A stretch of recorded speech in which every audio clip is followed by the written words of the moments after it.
I'm Helen. And I'm Sarah. And this is the Squiggly Careers podcast, a weekly podcast where we talk about the ins, outs, ups and downs of work and try to give you some, well, probably a bit of squiggly support to be honest, but also some practical insights, ideas and things that you can take away and try out after you've listened to the podcast. We are about 370 episodes into the podcast, so if you are new, welcome. There's quite a lot to catch up on. And also you might not know about all the other resources that we have. So we've got pod sheets, which are one-page summaries of what Sarah and I are going to talk about today, so that after you've kind of listened, you can put all that stuff into action. We really care about action. And then we also share some shorter summaries on social. So if you want something to sort of swipe as a bit of a reminder or share with other people, if it's a topic that you find particularly useful, that might be worthwhile as well. Most Thursdays, we also do Pod Plus, which is a 30-minute free session that you can join. It happens on Zoom. We have a lovely community of listeners that all come to share what they know and ask questions. And it's just a really nice place to connect. If you like learning about careers, there is a lovely community there on Pod Plus for you. So today's topic is how to improve your strategic thinking. And we wanted to start off with some myths to bust about this idea of strategic thinking, because I think there are sometimes some mindset and skill set barriers that can get in the way of developing this skill. So the first one is that it's not only for senior people. I think this is a skill that we connect with sort of the ladder in lots of ways. And I think when we connect it to the ladder, it sort of limits our learning because we think, oh, well, it's only the people far up the ladder who need to worry about this. Or perhaps you look at it a slightly different way that limits your learning and you think, oh, this is something for smart people. You know, because this idea of like strategy, just somehow everyone goes, oh, that's the smart people. And then you just sort of feel like, oh, well, then that's not me. So you maybe sort of stop yourself before you even get started. The third thing is that it isn't separate from your day-to-day. I think sometimes when you do some research on this, one of the things, the themes that you see again and again is that people sometimes confuse maybe some of the strategic planning processes that happen, or often because there might be like strategy away days with thinking, oh, it's not something that I could do day to day. It's almost something that happens almost like either in an ivory tower or in isolation. But we're talking here about how to think strategically every day. I think this is a skill you can use all the time. Of course, there might be moments where we're sort of really diving deep into strategy, but I think if you disconnect it from your day job, then you're not going to have enough opportunity to practice the skill. And then the fourth one, which is slightly counterintuitive, so we've even called this how to improve your strategic thinking. You've got to be a bit careful, I think, with strategy that you don't miss that strategy isn't only about thinking, it's also about executing on that strategy. And there's this great phrase about strategy where it often says, strategy isn't what you say, it's what you do. And in all my experience in strategy, and I have done those jobs where I have strategy in my job title, so I have been some of these people, I think the best strategic thinkers are not the ones who just like, you know, mill around sounding smart or doing some thinking. They're the ones that come up with strategic thinking that then very clearly influences and has impact in all of our sort of day-to-day. It sort of shows up in what you do. I think you've got to bring those two together. So not sort of thinking, oh, well, Sarah's a thinker and Helen's a doer. So that means that Sarah's the strategy one and Helen's the person who does the execution. I think that's sort of too binary and not useful in terms of how we think about this skill. I was just thinking about general kind of Helen's squiggly career experiences of strategy. Most of my career to this point has been spent in large organisations where I think there were definitely times where there'd be like this big period of like organisational change or a big new thing launching. And to your point, in came like the strategy experts, which were often consultants from outside, often wearing suits, and they would often come in like a group and then would like take over a room, and that's where the strategy happened. And I don't think that was very helpful because it felt like you were sort of outsourcing that strategic thinking, to your point, to like smart people. So I don't think that, you know, like that wasn't a great visual, you know, that to see that happening all the time. Or it was, to your point about like super smart people, there'd be people that got a strategy in their job title and you were like, wow, they were brains. And they were like super brainy people. And then it sort of became this quite intimidating skill. And that was like the big company context. And then I think now, you know, we run a small, fast growing company. And I think I have become more and more aware of the importance of everybody thinking strategically, because, and maybe it's with like remote working too. Like, so our team are super flexible. Everyone works in kind of the times and ways that work for them.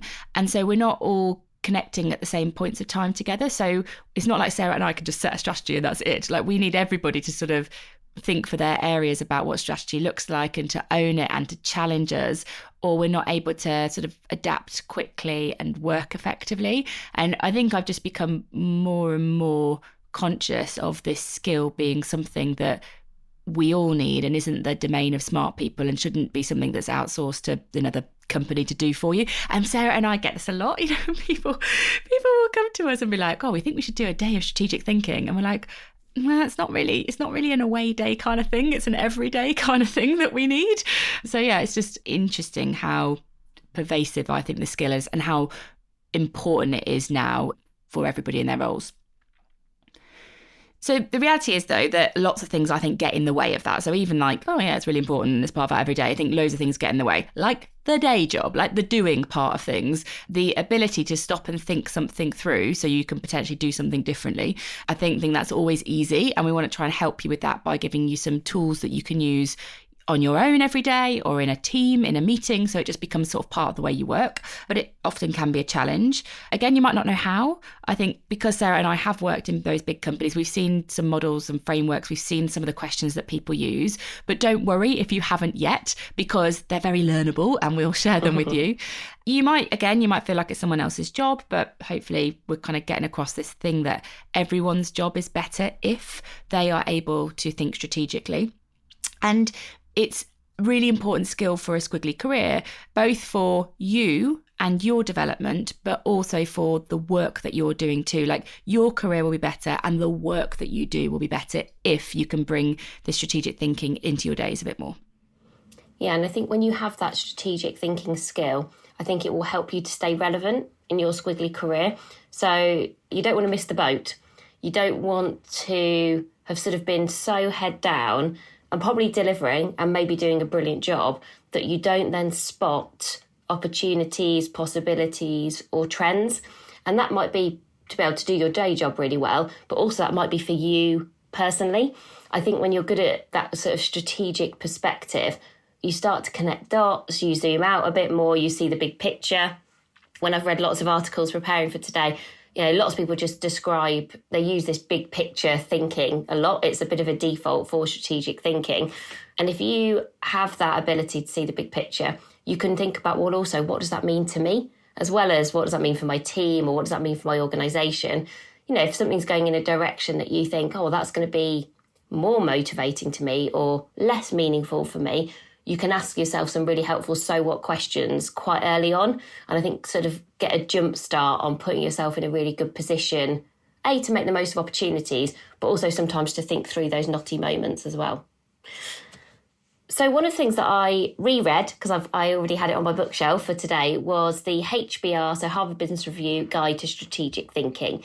And those HBR guides are useful in that they bring together articles on a particular topic. And I've just picked out one thing from that book today that I wanted to talk about. And you can also read about this on a free article. So you don't need to buy the book to be able to read about this.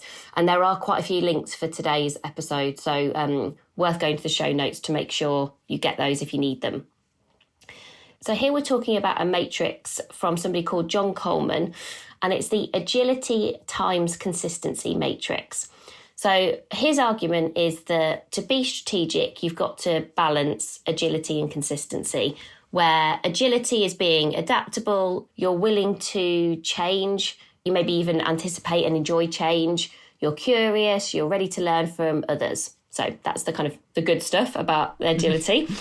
And then the consistency, which I think it's really good to have that there as well alongside that, because I think sometimes you might just think it's those first things, is that actually strategic leaders, they show up, they deliver consistently, they talk about the strategy in the same way again and again, they work hard, they're there when you sort of need them to be. And I think one of the things that he mentions is that what's particularly interesting about this matrix is that it does have a natural tension, that typically people tend to see themselves as slightly more one of these versus the other. And it's worth just recognising the sort of some of the things that hinder you as well as help you. So if you've got really high agility, you can also become unfocused. You might be visionary, but you can lack the sort of single-minded capability to really execute on that vision. And if you're too consistent, then you risk rigidity. So maybe being stubborn, or you're sort of struggling to adapt. So the 2x2 matrix, when you're low consistent and low agility, these boxes always sound so harsh. They do sound really harsh. I was like, and I was like, oh, this feels. Apparently, you're unreliable and uninspired. I'm like, oh, crikey. Okay, if you are high consistency but low agility, that's where you can be rigid. If you're low consistency but high agility, you're unfocused. And when you've got the high consistency and high agility, he argues that's where you're strategic. What I thought was most helpful about this is not beating ourselves up sometimes when we lack agility or consistency, but actually knowing, first of all, which one are you more? So are you more agile or are you more consistent? Because I think once you then know that, you can then think about, okay, so what do I need to improve my consistency, or what do I need to improve my agility? So Helen, when you've seen that matrix and you've looked at that, where do you sort of put yourself in that 2x2? I think I'm much more agile. I think I respond to stuff really quickly, and I can kind of get over things quite fast and kind of move on to the next thing. But I definitely see that sometimes means I'm unfocused. Like even this morning, I got to my desk super early this morning, and I went from prepping for the podcast to doing some stuff for someone in our team to writing some things that I needed to get done. But I did feel a little bit unfocused because I wasn't doing that in a particularly consistent way. Like I hadn't planned to do all of that stuff. I was all sort of in a sort of very agile way responding to the different things that were happening. So it means that I can work on quite a lot of stuff. I think there's benefits of high agility, but I also see the downside of that sometimes being unfocused because I don't have that high consistency. What about you? I actually found this one quite difficult because I sort of felt like I was sort of medium on both of them. Particularly, I could see the downsides in myself of both of them. So maybe I'm just unreliable and uninspired. But no, that's not true. I could see I definitely have, I really enjoy change and I like newness and I think I'm curious and those sorts of things. So I was like, okay, great. But I also get a bit distracted by, when I was reading about this, it said these people often get a bit distracted by shiny new things. They love starting stuff. And I was like, oh yeah, okay, that's definitely me. But I can also see the consistency in myself. You show up. I do think I have a tendency to want to consistently connect the dots with, well, why are we doing this? And say those things time and time again. And I'm also sometimes quite stubborn.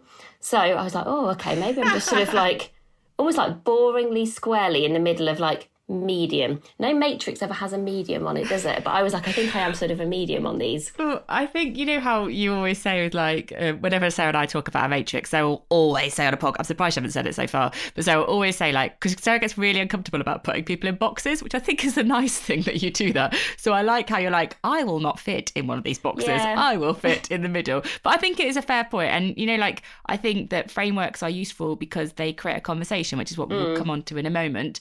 But I think probably the more useful thing to your point is, which are you more of at the moment, high agility or high consistency? Which one of those is kind of pulling you, and what are the implications of it? And the model just I think the model helps you to kind of visualize where you might be moving around to, rather than forcing people to fit into a particular bit. So if you are in the middle right now, I think that is a perfectly fine place to be.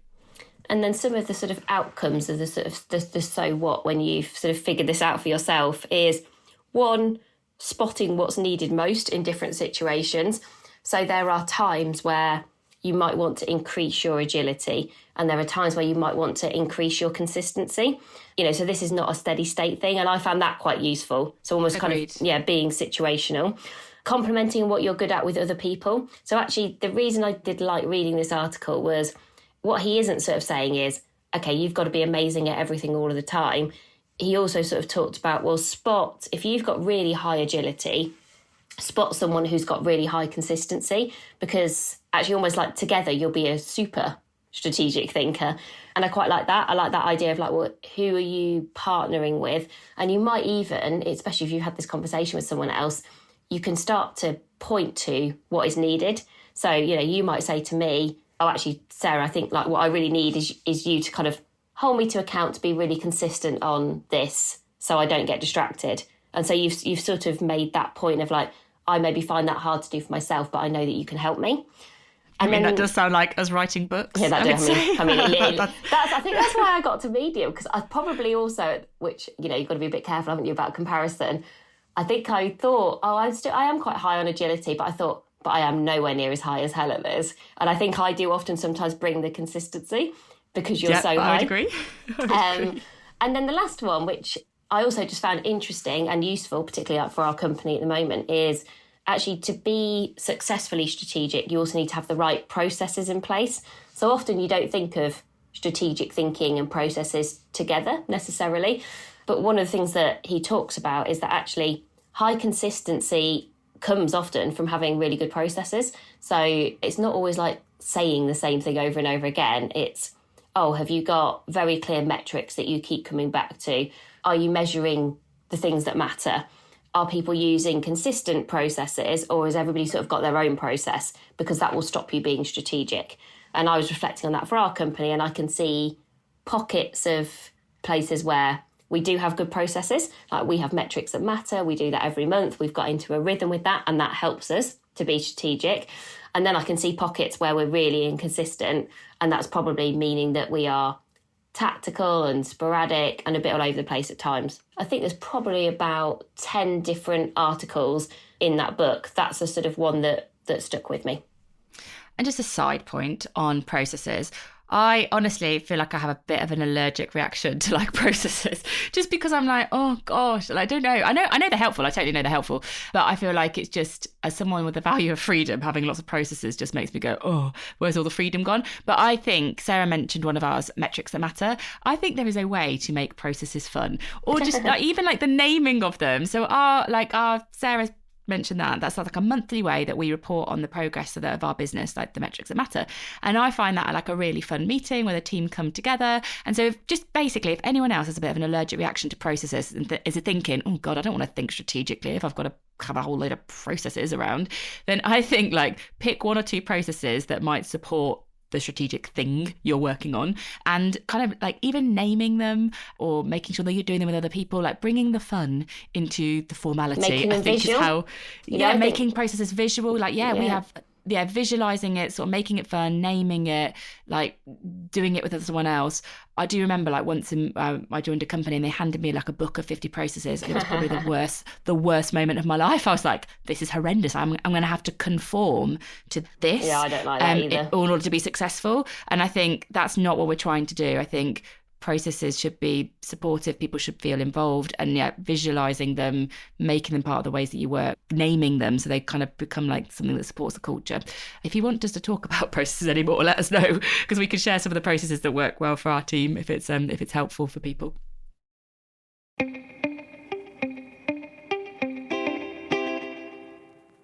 So we have now got 3 ideas for action so that you can take this strategic thinking thing and you can bring it into the way that you're working on, projects or maybe processes, but also the way that you might be approaching your own career development. Lots of these things can help you in those different ways, as we talked about earlier.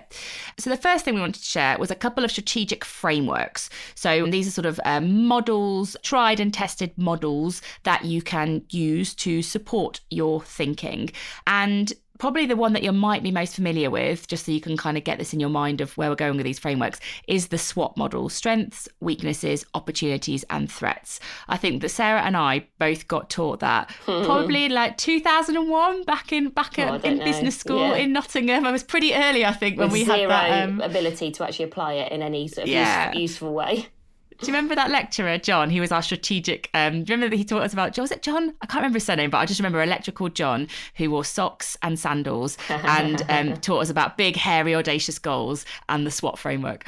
But yes, Sarah and I, you tend to get taught this. I think probably even like GCSE business studies, you tend to get taught this model. So it's a simple one, but I still think it's really useful. But strengths, weaknesses, opportunities and threats. You can think about maybe what's going on in your organisation right now. You can think about what's going on in your career right now. Like I could take 5 minutes and draw like, what are my strengths at the moment? What are the weaknesses for me in my career, maybe over the next sort of 2 to 3 years? What opportunities have I got for my development? And what are my potential weaknesses to work on? It is just a way, I think, all these frameworks are just a way of structuring your thoughts and asking yourselves questions. And you can do them on your own, or you can use them with other people. So like we said, SWOT's probably one that you're familiar with. Maybe one that you're not familiar with. Sarah and I thought we'd share one each, just in case it's sort of a new framework that you might think, oh, that could be useful. One that I have used quite a lot, it's all about horizon scanning. So I've done a few jobs in innovation where what you're trying to do is sort of move your mind out of where you are right now so that you can sort of see into the future. A framework that gets used quite a lot for that sort of like what could this look like in the future is one from McKinsey, and it's all about strategic horizons. I mean, it's relatively simple. You're looking at kind of what value could something bring and over what time period. And Horizon 1 is sort of lower value short term, and that's sort of more about maintaining where you are today. So it's what can we improve, what can we adjust, what can we iterate upon. That's like Horizon 1, so it's not very far into the future, and it's probably not going to make a dramatic difference to your business or your development if you're applying this to you in your own career. Horizon 2 is a bit further away, so you're going to get a bit more value, but it's going to take a bit more time. And this is sort of about sort of nurturing the new. So, maybe what conversations could we have? What worlds of work could we be kind of exploring? Or maybe it might be, if it's about your career, what sort of communities could I become part of? So I'm sort of nurturing the new. And then the third horizon, this is the one where there's potentially like you're going quite far out into the future. So maybe go, 5 to 10 years. And this is where it could provide significantly more value for you. So this is, what new markets could we operate in? What could transformation look like? And again, you could apply this to your company or your career. So I might think, if I was going to stretch a strength into Horizon 1, Horizon 2, and Horizon 3, like really stretch a strength, then how different could my development look? So it is a way of thinking. It's just sort of I would think of it about, really, really stretching things. But it is also, there's a quite a structured model behind it. There's quite a few questions. We'll put a link into the pod sheet to a really good article that explains how to use this horizon scanning. And it's also got like a downloadable template for you. So it might be worth a look, particularly if you feel like you're getting very stuck in the day-to-day, and using a framework to help you kind of think into the future would be useful. Then horizon scanning is one that I would recommend. And so I've used something slightly different. I do think ultimately they all do the same thing. They all just help you to, I think, structure your thinking in a way that helps you to see the big picture and to make sure maybe you're sort of interrogating and asking the right questions. So I've used something called SCQA, which stands for situation, complication, question, and answer. And again, you can watch videos, people talking this through, and lots of examples. So you can sort of see it applied in real life to then think, okay, well, how would I use that? But the situation is essentially the context in which you're operating in today. So if it was a situation in your career, you might say, I'm feeling really stuck, or I feel like my career has stalled right now. Or it could be, I'm just really curious about where my career could take me in the next few years. That might be your current context.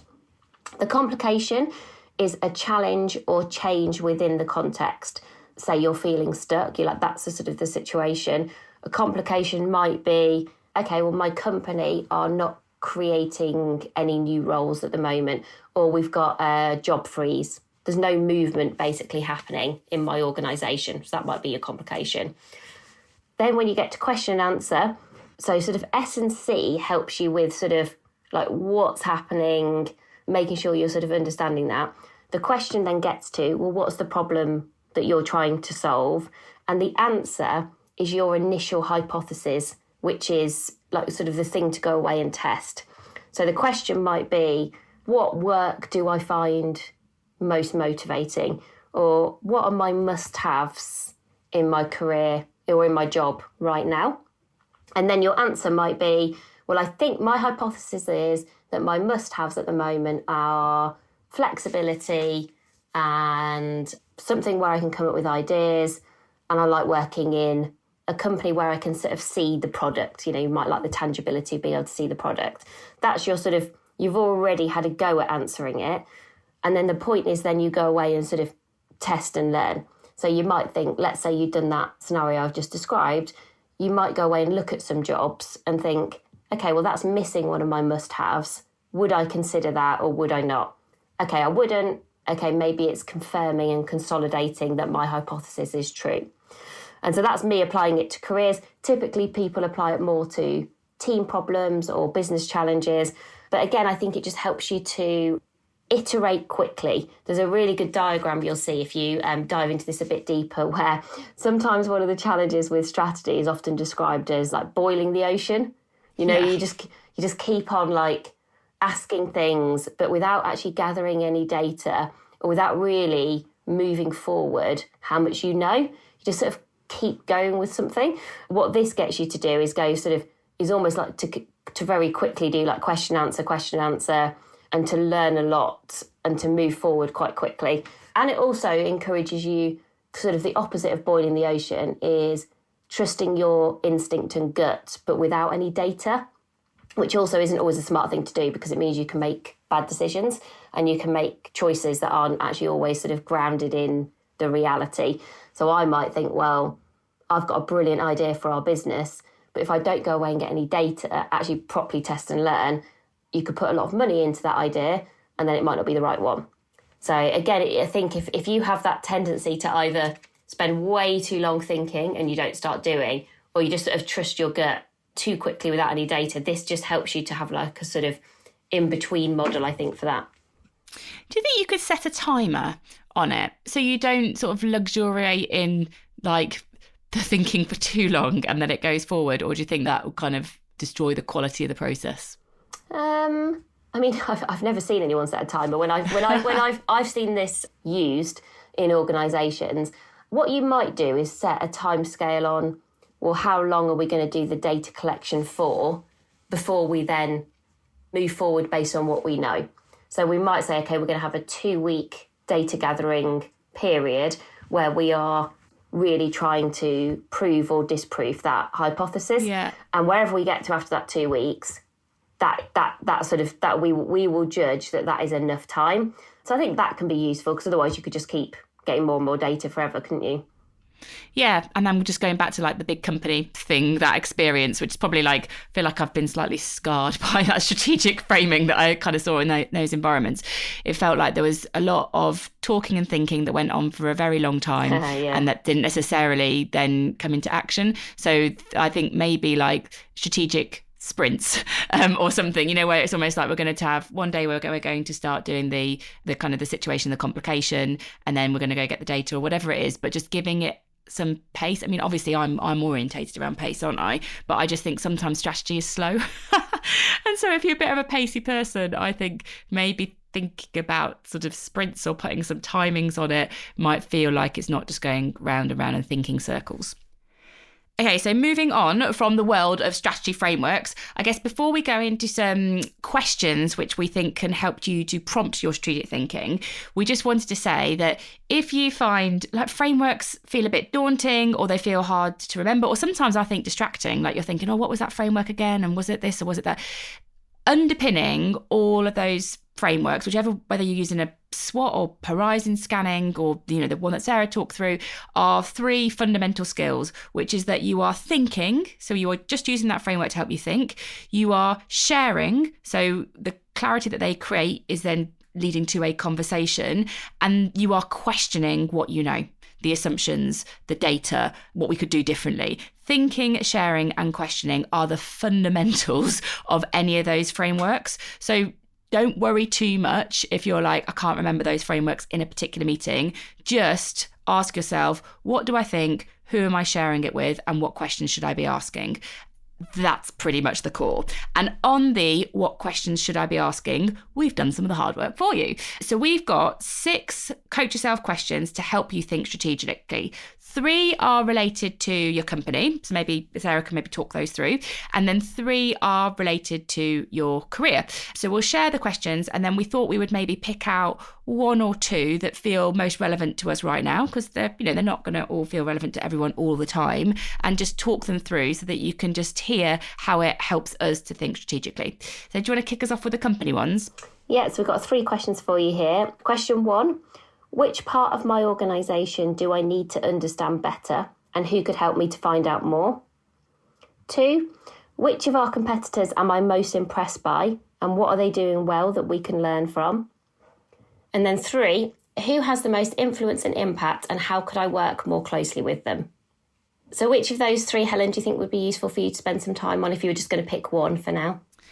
I think it'd be the one about competitors, because I think often we don't really like to think about competitors, because I think we kind of just see collaborators and people who are also influencing careers in a positive way. But I think maybe having that frame, like who does compete with us and what do we like really admire about what they do. I think I don't put my head in that place very often, and I think it could be useful for our business if we did. It would definitely zoom me out from the day to day, and it would help me sort of question some things and bring some sort of new insights back into the team for us to talk about. So that would be the one that I would take away. What about you? I think perhaps the first one, which part of my organisation do I need to understand better? Partly because at the moment we are looking at some processes internally, which I do think will help to unlock people's ability to have some time to do some strategic thinking. And sometimes it's hard to help people or support people if you don't understand that part of like what they do particularly well. And there are some things that naturally I just don't get as involved in. So I can sort of spot a couple of, I mean, we're not a really big organisation, so they're not like big departments, but I can spot a couple of things where I think, well, I'm not particularly close to how that happens, and therefore it is harder for me to help really usefully. So I think that maybe that first one, because that feels very top of mind for me at the moment. So moving on from the questions which can help you think strategically about your company to questions which can help you think strategically about your career. Here are 3, and then we'll give our perspective again. So number 1, what are 3 trends that are most likely to affect your career over the next 3 years? What biases do you have that could get in the way of your strategic thinking? And 3, whose career progression do you admire, and what can you learn from their approach? So which one of those do you think would help you? I always find biases really fascinating. And I think the more you know your conscious and, if you can, your unconscious biases, I think the better that you are. So even doing that agility consistency framework for me helped me. It reminded me really of some of my biases towards like I like new stuff, but also that I can be quite stubborn. So I was like, God, that whole thing of like, am I basically the worst combination of 2 things here? But I think that's quite helpful to just understand then how that might show up to other people, both in useful ways. Where is your agility quite useful and your consistency useful, and where is it sometimes unhelpful? So I was thinking about that, and it's something I've done some work on unconscious bias in the past as well, but not lots. And I also know there's lots of kind of different ways of doing that, some which are more effective than others. So I think that's something that I'd just like to go back to. And mine would be different, actually. Mine would be the 3 trends most likely to affect my career. I'd like to spend a bit of time just sort of exploring that one a little bit, because I think it's really easy to go, oh, well, AI. I also saw that that's like the Oxford Dictionary's word of the year, or it might be the Cambridge Dictionary. I don't know. I saw that on the news today, that AI is the word of the year. So, okay. But I think it's really easy to just go, well, AI is going to change everything. But I was having a curious conversation with somebody, a curious career conversation, practicing what we preach earlier this week. And they were telling me about this course they'd been on all about regenerative leadership. And I was like, oh, that's quite interesting, about kind of what leadership contributes and not just being kind of net neutral. I was like, oh, that's a really interesting thing for people in the future. So I think maybe spending some time looking at different trends and thinking how my role could change as like CEO, what I do in Amazing If, would be just helpful and quite an exciting thing to do as well, to kind of get, oh, that, my future could look like that. Sort of, I guess it goes into the horizon scanning thing that appeals to me quite a lot, because that one gets you quite far into the future. And so for today, one of the things we would definitely encourage you to do is check out some of those links that we will summarise for you. There is lots of very good quality free stuff out there on strategic thinking. And that's not always the case with the topics that we cover, but particularly maybe starting with, there's a brilliant website called Cascade. It's the Cascade app, I think, but you can find it on a website. And that's one of the links.